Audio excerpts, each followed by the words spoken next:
Salve, salve, Maestro here, and today we are back with another Victoria Free Death Diary.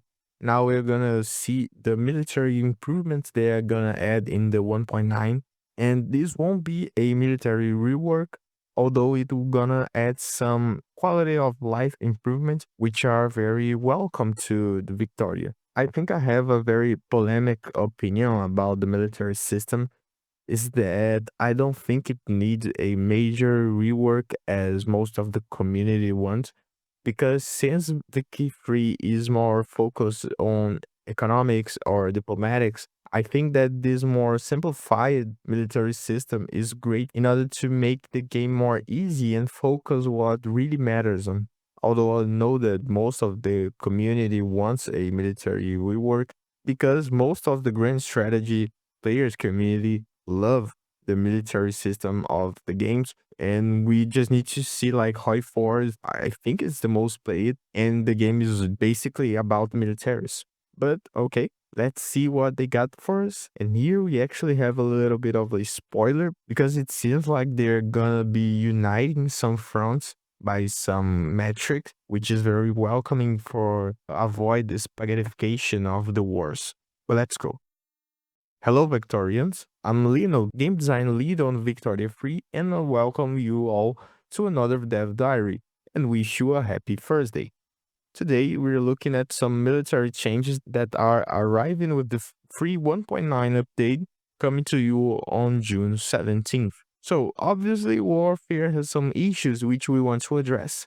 To repeat what we stated before, the ambition for 1.9 is not to majorly expand on Warfare, but rather to fix the most egregious persistent issues. The main areas are too many front splits, shuffling of units along a front, and formations teleporting home. So these are the main issues. Let's see them one by one. Frontline generation. Faced with the problem of having to micro after front splitting, we sat down to talk about some requirements and possible options. We knew that it's impossible to fully avoid front splitting from happening in general, but that's okay. That was never our goal. We care about addressing the resulting issues. One use case we really wanted to improve was India. Once the pricely states decide they had enough and declare war, we get an insane amount of frontline generated all across the subcontinent. This is due to the algorithm of how front lines are created. It looks at a continuous piece of land that are connected to another continuous piece of land that is owned by your enemy and then spawns a front line between the two, basically. Well, in the case of India, this will often lead to having 10 to 15 fronts because they have pricely states aren't always located next to each other. But what if we had a different algorithm, one that resulted in fewer fronts? Admin produced the why not jump front generation algorithm. Instead of requiring fronts to be along a continuous piece of land, we are now telling it to jump for some distance if it would reach another front which can merge with. In the current version we have internally, we are looking at covering one state region of a gap. We will be experimenting with a version that instead looks at a specified distance in pixels to cover some of the weird edge cases where a state is either very small or very large. We are quite happy with the results when we apply to actual use case, as an example, the Indian revolt. So this is nowadays with a ton of fronts, and the new version has only two fronts, one in the east and one in the west slash middle. Although this one looks a little bit strange because like it goes all the way up from here to the other side of the coast and then to the north. But I can see how this is better because the military front line in Wiki Free is inspired a lot by the World War I trenches system, which is not true for the most part of the game. So making like this, we are instead of using a continuous piece of land, we are assigning our army to a specific area, which makes much more sense into the Napoleonic warfare that is the one used for the most part of Wiki Free.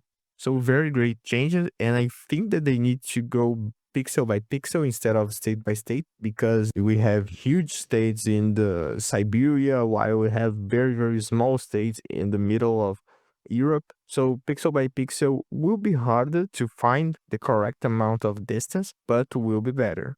Front camps. So we've probably all seen armies march to the other end of a front they were assigned to, seemingly just because they felt like it. And this is very, very annoying. I always had trouble with it. Well, not only me, everyone.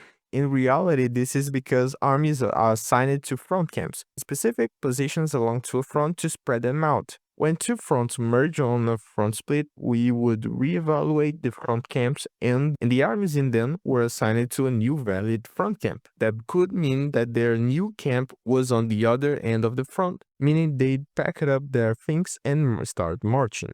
So we've taken a look at this algorithm as well and made so seamlessly small changes which should result in a much smoother gameplay experience though. We now make it so as long as the army is positioned in a front camp, which is still valid after the front change, they will stay there. And it's hard to understand why this isn't the base algorithm since the beginning of the game. Like, when they were testing, they didn't saw it. They didn't thought that okay, like if they are in the front line, why just take them out of there? Like since the Victoria free military system don't take in account like exactly where your army is, why just don't leave them there? Like it's strange why they didn't have it since the beginning, but happily they are changing it to this new and more intuitive system. Teleporting armies. The issue of teleporting armies comes to be when there is no valid front available for a formation to go.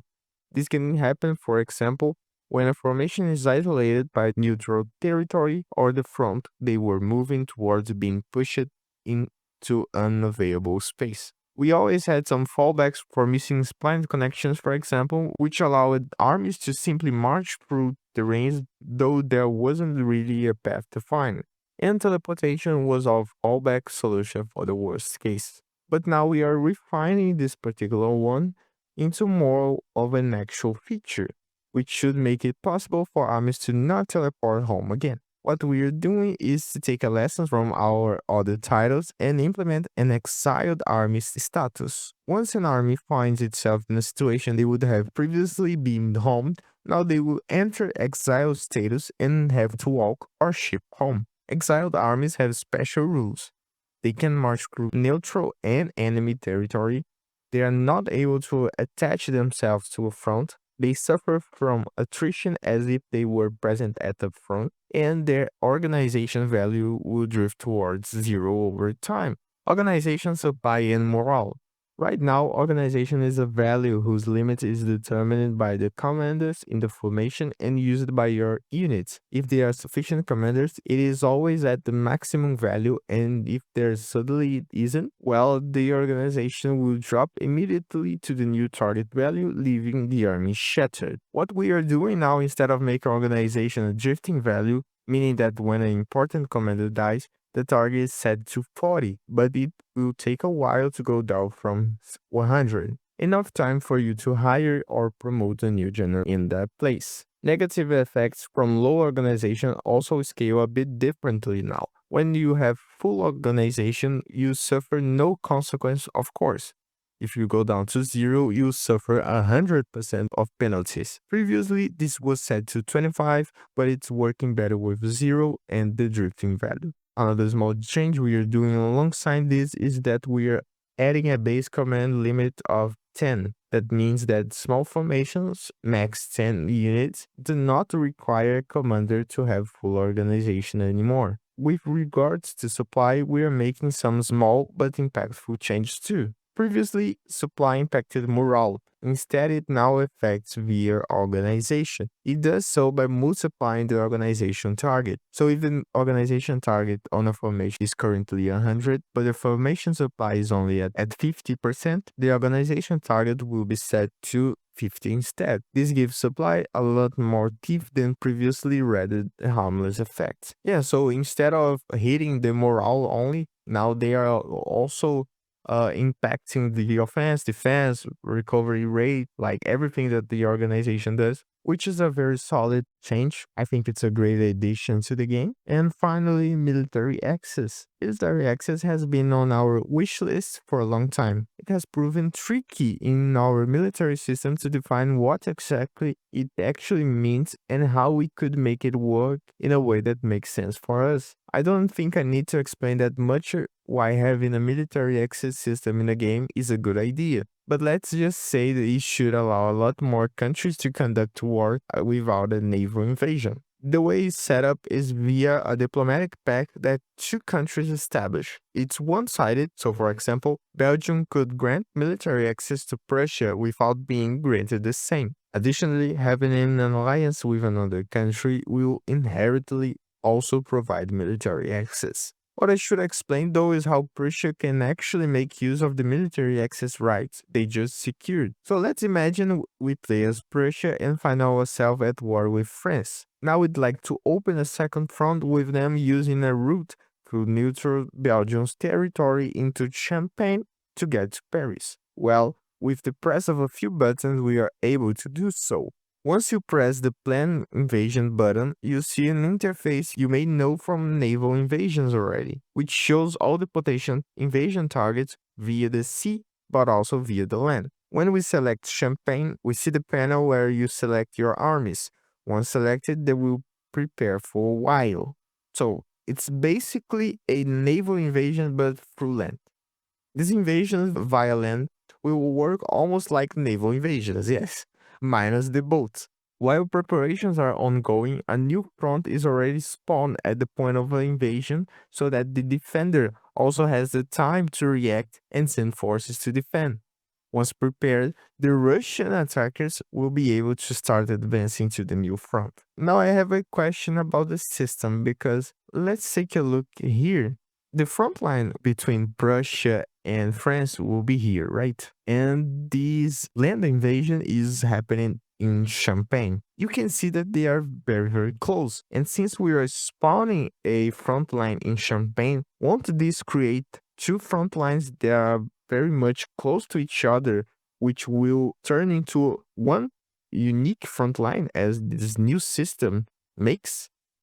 Or it will be different for front lines at army invasions? Because if it's true, like situation like this where Prussia wants to quickly invade France and want to pass through the Maginot Line, although the Maginot Line doesn't exist in Victoria 3, but it is true, like this won't work. Maybe I'm wrong, we need to see. But from what they have given to us, I think that these front lines will merge into one, and it will take away a little bit of the purpose of having a army invasion, a land invasion. So coming back, France on the other hand will only be able to defend this front and cannot push into Belgium, of course. The conditions to see this front disappear are the same as for a naval invasion, so after 3 failed attempts. But what if France wants to fight back and take fights into Prussia? Well, they can also open a second front via Belgium. Wait, that doesn't make sense, in my opinion.